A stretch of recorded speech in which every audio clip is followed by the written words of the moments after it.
ভারতকে লজ্জার হার উপহার দিল দক্ষিণ আফ্রিকা। এ জয় উৎসর্গ করলেন বাংলাদেশকে। আইসিসি ও ভারতকে দুয়ে দিয়ে যা বললেন দক্ষিণ আফ্রিকার অধিনায়ক এইডেন মার্করাম। দর্শক, বিশ্বকাপের সুপার 8-এ ভারতকে স্ট্র্যাপ উড়িয়ে দিল দক্ষিণ আফ্রিকা। তবে মাঠের লড়াইয়ের চেয়েও বড় জ্বর উঠল ম্যাচ পরবর্তী সংবাদ সম্মেলনে। ভারতকে বড় ব্যবধানে হারানোর পর দক্ষিণ আফ্রিকার অধিনায়ক এইডেন মার্করাম সরাসরি অভিযোগ তুললেন আইসিসি ও ভারতের বিরুদ্ধে। তার মতে এ জয় কেবল তাদের নয়, বরং বাংলাদেশের হওয়া অন্যায়ের এক মোক্ষম জবাব।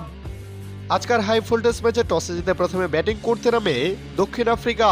ভারতীয় বোলারদের শাসন করে নির্ধারিত 20 ওভারে 188 রানের বিশাল পাহাড় দাঁড় করায় প্রোটিয়ারা। জবাবে ব্যাট করতে নেমে দক্ষিণ আফ্রিকার বিধ্বংসী বোলিংয়ের সামনে তাসের ঘরের মতো ভেঙে পড়ে ভারতের ব্যাটিং লাইন আপ। সূর্যকুমার যাদবের নেতৃত্বাধীন শক্তিশালী ভারত দল একের পর এক উইকেট হারিয়ে অল আউট হয়ে যায় অল্প রানেই। ফলে ভারতকে এক লজ্জাজনক হারের স্বাদ উপহার দেয় এইডেন মার্করামের দল। দর্শক, এদিকে ম্যাচ জয়ের পর সংবাদ সম্মেলনে এসে সবাইকে চমকে দেন এইডেন মার্করাম।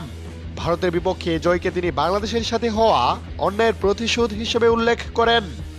মার্করাম বলেন, এ বিশ্বকাপে বাংলাদেশকে অন্যায়ভাবে কোণঠাসা করে রেখেছে আইসিসি, আর এর পেছনে একটি বড় প্রভাব ছিল ভারতেরও। আই থিঙ্ক বাংলাদেশকে মাঠের বাইরে যেভাবে বঞ্চিত করা হয়েছে তা ক্রিকেটের জন্য লজ্জাজনক। এরপর তিনি আরও যোগ করেন, আজ ভারতকে হারিয়ে আমরা সেই অন্যায়েরই করা জবাব দিয়েছি। এ জয় আমি বাংলাদেশের সেই লড়াকু ক্রিকেট ভক্তদের উৎসর্গ করছি, যাদের প্রতি অবিচার করা হয়েছে।